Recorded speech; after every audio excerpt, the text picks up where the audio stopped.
Today, we're going to jump right into the 4 weight loss truths to help women over 60 start losing weight for good. I'm Michelle Petties. I am the author of Leaving Large, The Stories of a Food Addict. I am a food story coach. I am a TEDx speaker, and I lost a significant amount of weight after the age of 60, and I have kept it off for years. And I'm here to help you do the same thing. I'm here to help you get unstuck and keep the weight off. Not just lose it, keep it off for good.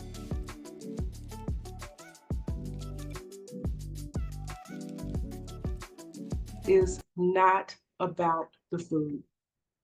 It is not about the food. It is about mindset. And it's deeper than mindset. It is about belief system. And here's what I mean about that. So there are some countries, where the people don't eat cows, right? Some religions, people don't eat cows because cows are sacred. So no matter what you do, you could take a person that believes cows are sacred to the finest steakhouse in Texas. I say Texas because I'm from Texas. That's my home state. But you could take them to the finest steakhouse in Texas. You could give them a ribeye. You could give them a T-bone. You could give them filet mignon, right? You can give them the finest cut, the finest steak that there is. And they're not going to be tempted. They're not going to be tempted. They're not going to eat it. They're not going to want it. It's not going to mean anything to them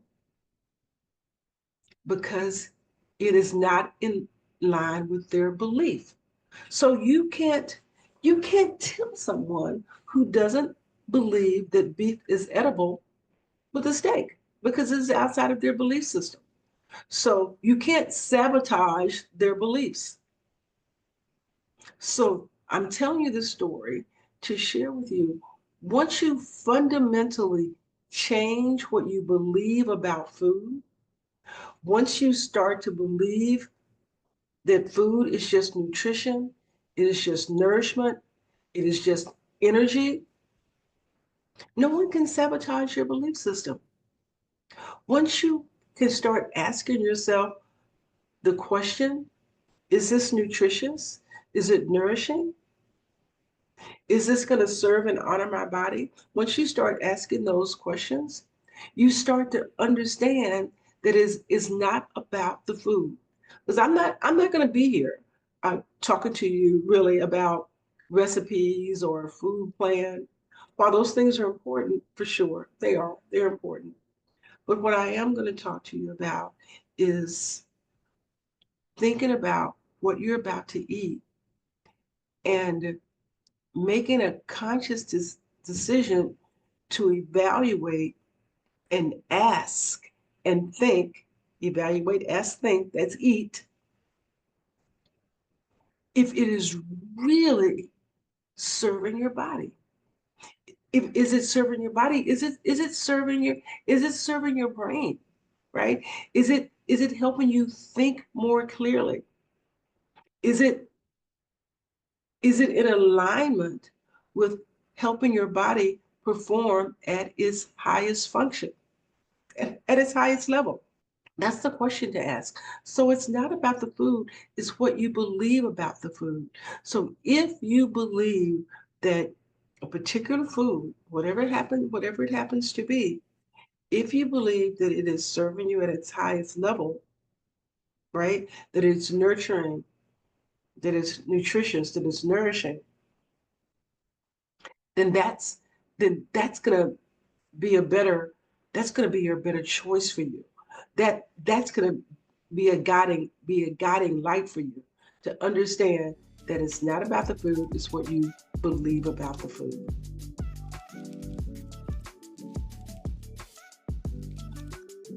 Here, the second truth for you to understand that is that muscle helps fire up your metabolism. right? Muscle helps fire up your metabolism, and muscle is denser and tighter than fat.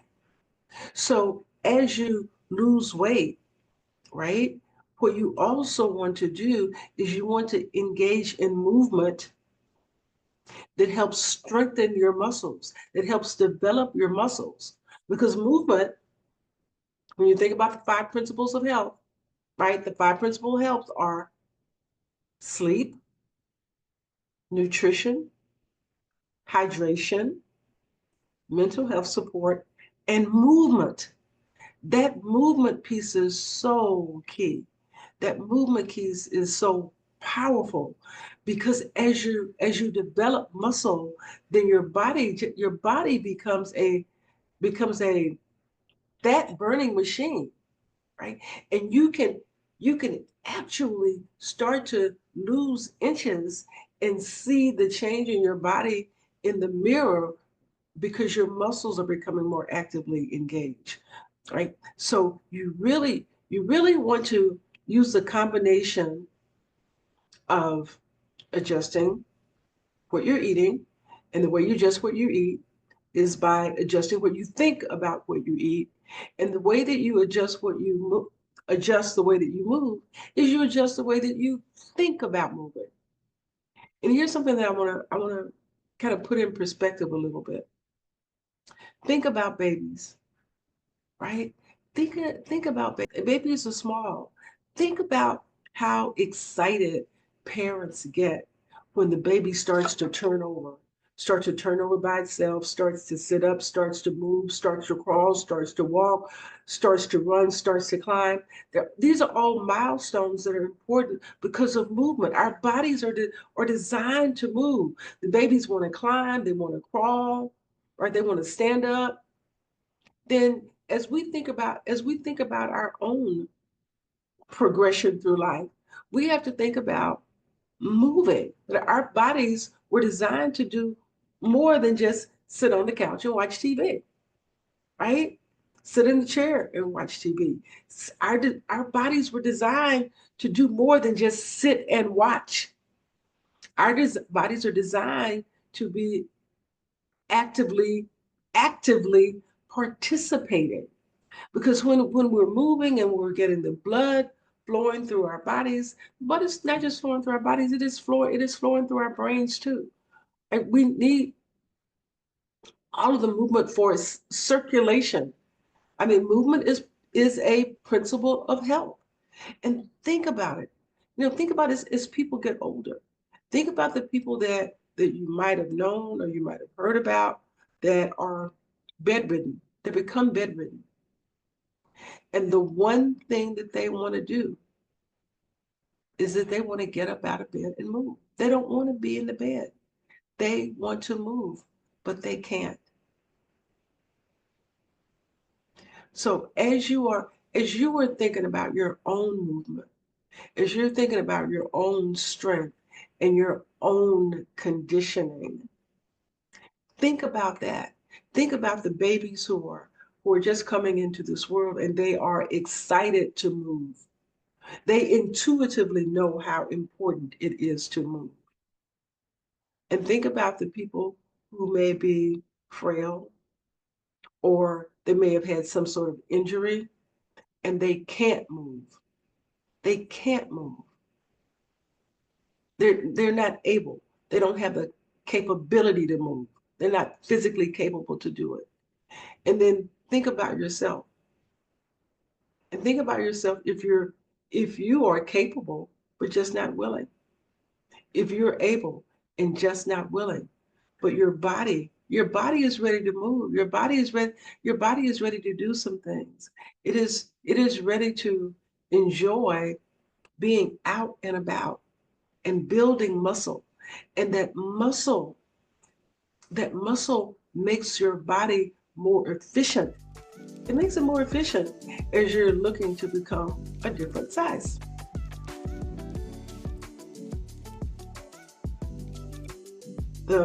The third thing that I want you to know that they don't want you to know is about processed food. The processed food industry, the snack food industry, the junk food industry, they want you to continue to believe that what they're serving you is food, and it's not. I want for your own self, look up the definition of food. Look up I had to. I was 60 years old. I looked up the definition of food for the first time in my life. And in Google it, it will say food is a source of nutrition, nourishment, and energy for the brain and for the body. And if you are eating something that is not nutritious, nourishing, and provides energy for the brain and the body, it is not food. It is just a food-like substance. It is just something. It is a lab experiment. Our when I when I Here's the thing. Here's the real thing. Hunger, hunger is not the problem. If you are looking to lose weight and you have not been able to lose weight, and you think it's because you're always hungry, you think that hunger is the problem, that is not the truth.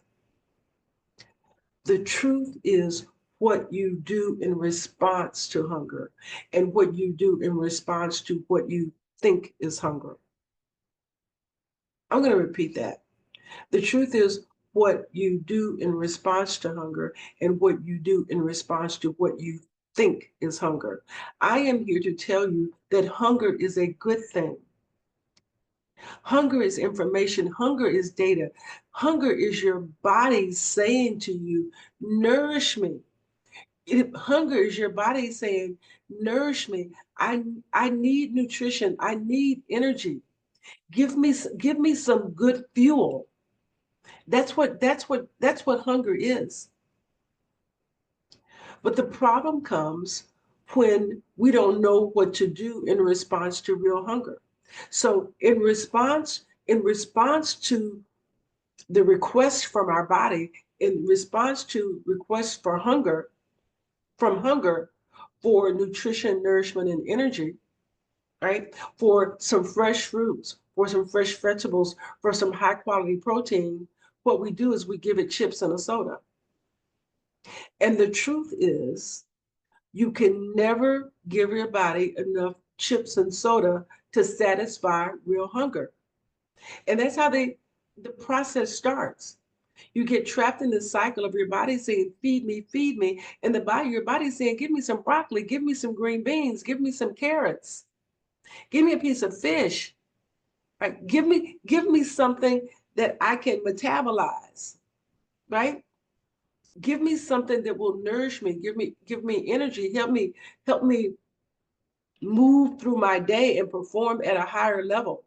Give me something that will help with my memory. Give me something that will help with my cognition. Give me something that will help me perform at a higher level. Give me that. But what we do is we give it some candy, or we give it chips and a soda, and we give it chips and a diet soda, or we keep giving it that. We keep giving it this fake food, this processed, this snack food, the junk food that is convenient, but does not honor the request of our body. And our body keeps saying, I'm hungry, and we keep giving it something else. And we can never ever eat enough of the processed food, of the junk food, of the snack food to satisfy what our body is really asking for. The people that you see in ill health today is because of what they ate 5 years ago, 10 years ago, 15 years ago, 20 years ago, 30 years ago, 40 years ago. It builds up over time, but you can switch it around. You can flip it. You can flip the script. When you go back to principle number one, truth number one, when you understand that it's not about the food, it's about what you believe about the food.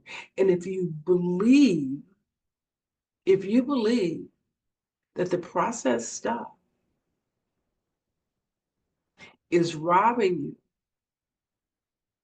of your good health and will rob you of your good health, it makes it easier for you to make a decision to eat whole foods, fresh foods, high quality food. It makes it easier for you to have a desire for that rather than that which is convenient and that which is slowly killing you.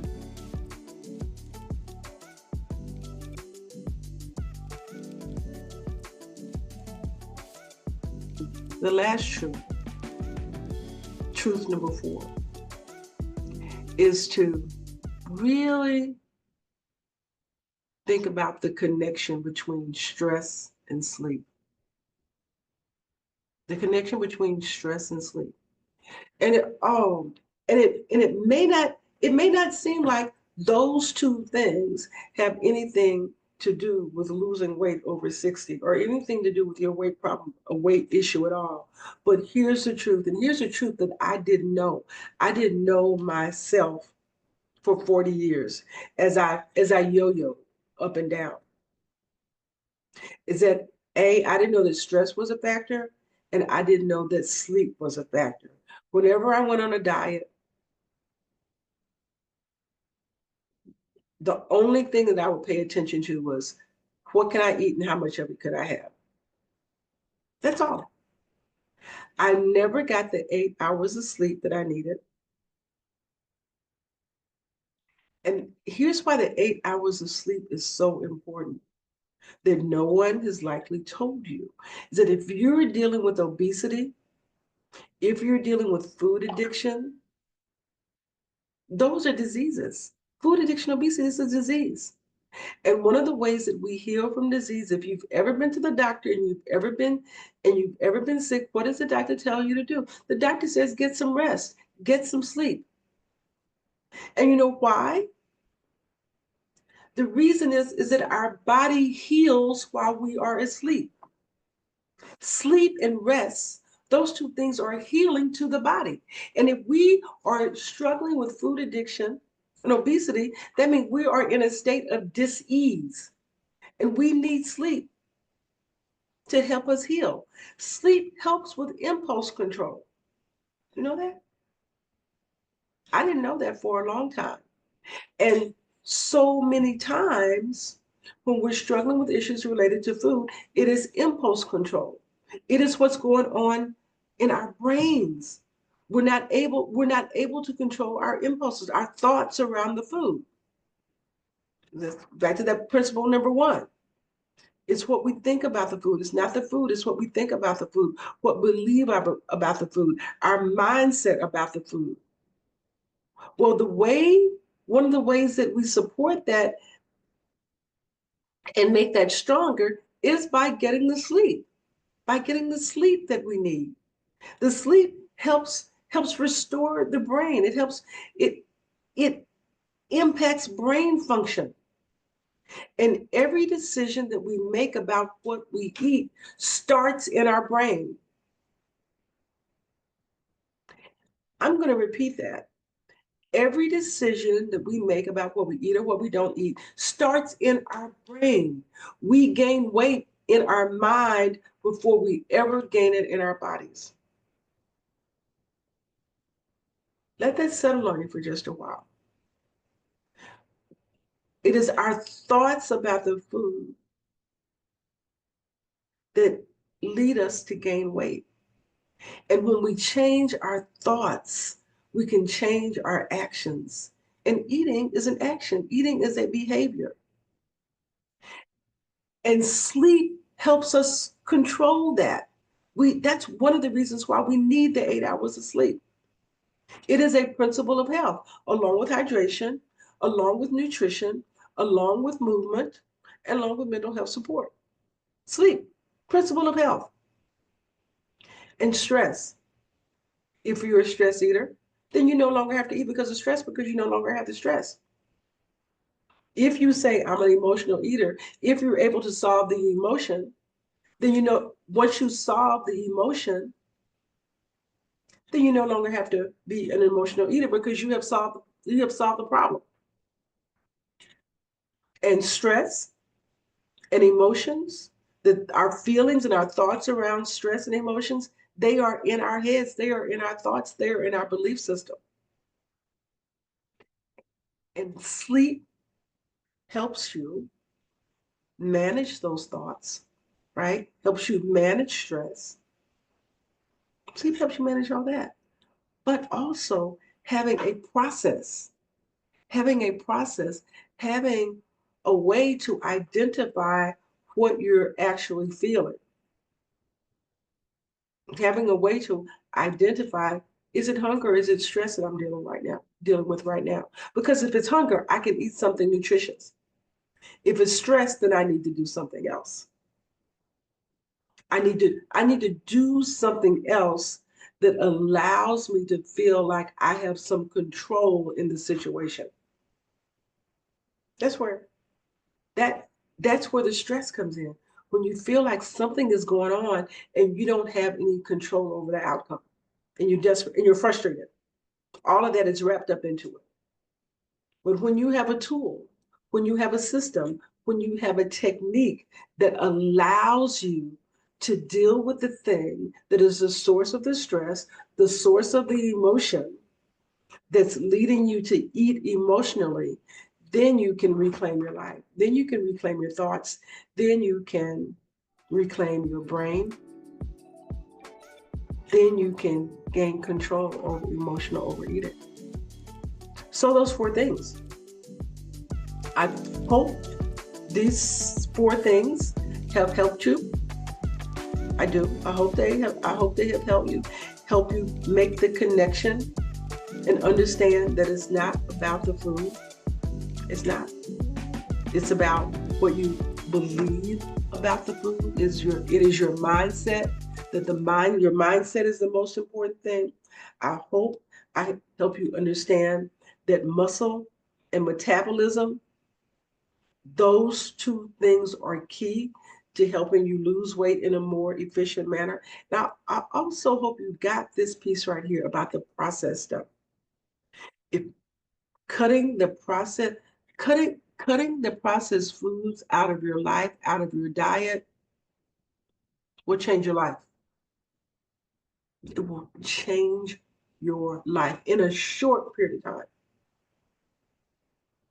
You will feel better than you have felt in years.